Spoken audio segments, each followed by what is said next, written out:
Hi, I'm Mal from the Money Study, bringing you another episode in You and Your Superannuation. This one's episode number 13, and this is about getting your money out of super. A little bit more fun than putting it in, but of course, with everything to do with super, there's rules, there's regulations. Let's find out about it, but before we do, there's my disclaimer. It's all about facts, it's all about figures, information only, it is not advice. Now, since the 30th of June 1999, any money into super is preserved, which, probably is a good thing. I got access to my super when I was in my 30s because back in those days it wasn't preserved, and took the money and did some dumb things with it and basically had to start all over again. So, look, it does protect us from our younger stupidity in that regard. It's obviously can cause problems if there's money there. We desperately need money. We've got issues with this preservation. But as we know, superannuation is for retirement, and so therefore it is preserved effectively until that date. Now, on your super statement, you may indeed, it may indeed show you your three different preserved components. There's the preserved amount, and that's exactly what it sounds like. That's the money that you can't touch until we talk about one of these conditions of release. Then there's a restricted non-preserved. So it's not preserved, but there's a restriction on it. And the restriction is that if you're still working for the employer, where those contributions that relate to the non-preserved benefit are in, then you cannot get it. But as soon as you leave that employment. So what we're talking about here is if you've got some contributions that are put into a fund prior to June 30, 1999, and you're still working for that employer, but if you were to leave the employer, then in theory there should be some of these restricted non-preserved amounts. I mean, you don't have to retire, but you could grab the money by leaving that employer. Unrestricted non-preserved means you've already triggered some sort of condition of release of those monies that were put in prior to June 30, 1999. So if you started work since June 30th of June 1999, you're very unlikely to have any restricted non-preserved or unrestricted non-preserved. But the older people listening, you can always just check your statement, or if it's not on your statement, you can always ring them up to find out whether you've got these components. But an unrestricted non-preserved is exactly that. There is no restriction on it. It's not preserved in any way, shape or form. So if you've got a dollar amount in that money, in that component there, you could literally just pull that money out this afternoon, even if you're only 57 or something like that. Okay, but remembering any withdrawal of any withdrawal of super under 60 could indeed be some tax issues that you may need to consider before you do it. So the bulk of our money, however, is going to be preserved. And if it is preserved, then to get it out, something has to happen. Something in our life, some sort of major event, we've reached a trigger event or a condition of release, some sort of milestone allowing us to get our money out of our super fund. The most common one is to get your money out of super is that you've permanently retired. You've left the workforce after reaching your preservation age, and I'll talk about preservation age in the next slide. But basically, you've reached your preservation age and you've retired. Yep, your super money is yours. Your super money is yours. You could stop employment at 60 and then access your super, even if you are indeed going back to work. So not a problem at all. It's basically just allowing you to grab it. You grab it at any time from 60 on, but there's certainly nothing stopping you going back to work. And even in the first one, if you were under 60 because your preservation age allowed you to take it, and you did take it, it's just at the time that you took it, you basically are suggesting that your intention was to permanently retire. And of course, the key word there being intention. So if you did indeed come back to work, even though you grabbed a pension when your preservation age was, say, 57, nothing's stopping you at all in indeed coming back to work. They're not going to make you give your super back. Okay.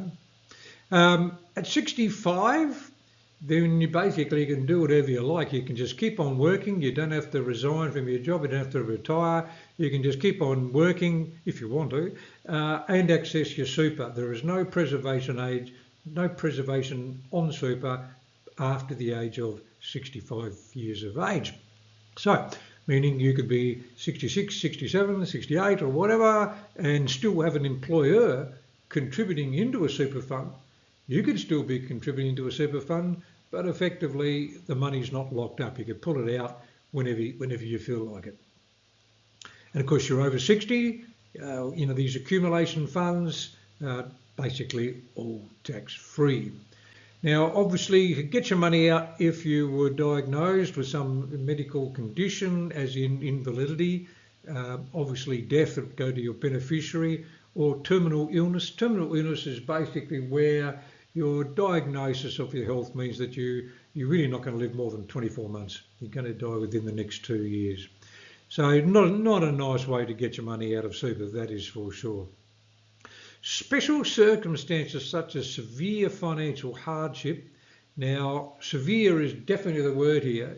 It's not just because you're a bit broken, you've got a few bills to pay. That's not severe. Severe means really, look, you've looked at every single possible way to get through. You're basically going to lose your house, or you're going to be evicted because you haven't been paying your bills. And under normal circumstances, you've got to be on some sort of Centrelink benefit for an extended period of time before they even look at you. So there are conditions which do apply, but obviously if you're in that situation, just jump onto the ATO website and they'll give you more details of what is involved in severe financial hardship. There is also compassionate grounds, so that you can get your money out on compassionate grounds, effectively where you would need an operation, or perhaps one of your family members needs an operation. So they basically look at that on a case-by-case basis. But generally speaking, the amount of money you can get out on things like severe financial hardship are limited and quite small, $10,000 perhaps or something like that. So it really, it may be a saviour, of course, but it's not going to turn around if you've got a $500,000 debt that's just about ready to evict you. Temporary resident who is basically permanently leaving Australia. So if you were here in Australia and you've got some super, but now you're leaving the country permanently, then yep, you can grab your super on the way out. There is no special provisions for redundancy, unlike some of these defined benefit super accounts where they can retire at 40 and access pensions and those sorts of things. Nothing like that with a normal accumulated super account, meaning that if you get made redundant at 52, then you still can't touch it. You can't access that money. Obviously, if it came down to the situation later on, you're under severe financial hardship, you might be able to access it, but just because you got made redundant at the time is not a trigger event to access your money. Now, I mentioned about being over your preservation age. So look at the dates there, and you can see that as of June this year, then effectively we're going to find that everyone going forward, their preservation age indeed will be 60. So if anyone born, from 30th of June 1964 onwards, we can see there that preservation age will indeed be 60. So we can firstly get rid of this chart, hopefully in about 6 months' time, because all we need to say then is that your preservation age is 60 going forward. So when we get to retirement, so we're now looking at retiring over our preservation age, so you might be 59 and a half year or so, and you've hit your preservation age. But for the bulk of us, let's say we've hit 60, we've hit our preservation age, and now we're looking to retire. Now, what can we do with our superannuation? You do not have to take it out. You do not have to convert it to a pension. You could literally just leave it there. So you could just leave the money in super effectively forever. You could be 82 with a super account. You haven't even told the super fund what you're doing. You just basically stopped contributing at some point. Your employer stopped contributing at some point, but you didn't need the money for whatever reason. It could just sit there and sit there and sit there.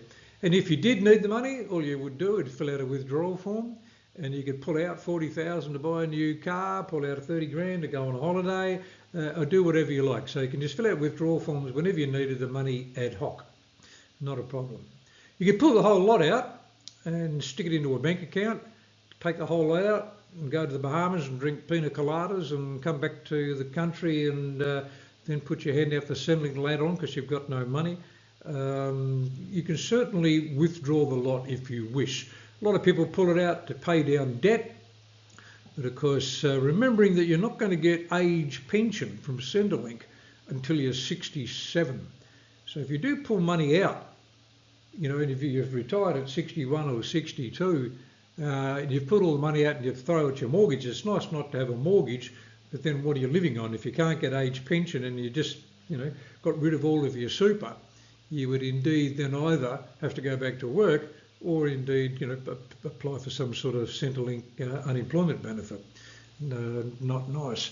So generally speaking, it's a case of ensuring that we can get through to Centrelink if we're going to rely on it, or just make sure we've got enough money in our super to retire comfortably from day one. But we don't have to pull it out. We can pull it out should we wish. You can pull it out in whatever proportion. It's not an all or one. You can just leave it there and just pull out bits and pieces as you need it.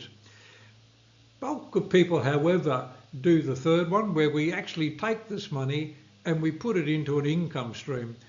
If the super fund found that you were pulling money out fairly regularly from your super fund, and you're filling out withdrawal forms every few months or so, the super fund would probably contact you and suggest quite strongly that you do indeed set up an income stream pension. So an income stream pension is designed then to give you money on a regular basis for us then to live on for the rest of our days.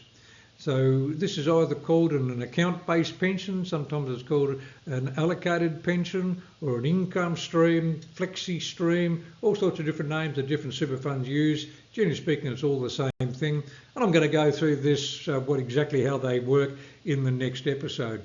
So hang 10 for the next episode to discuss your account-based pension.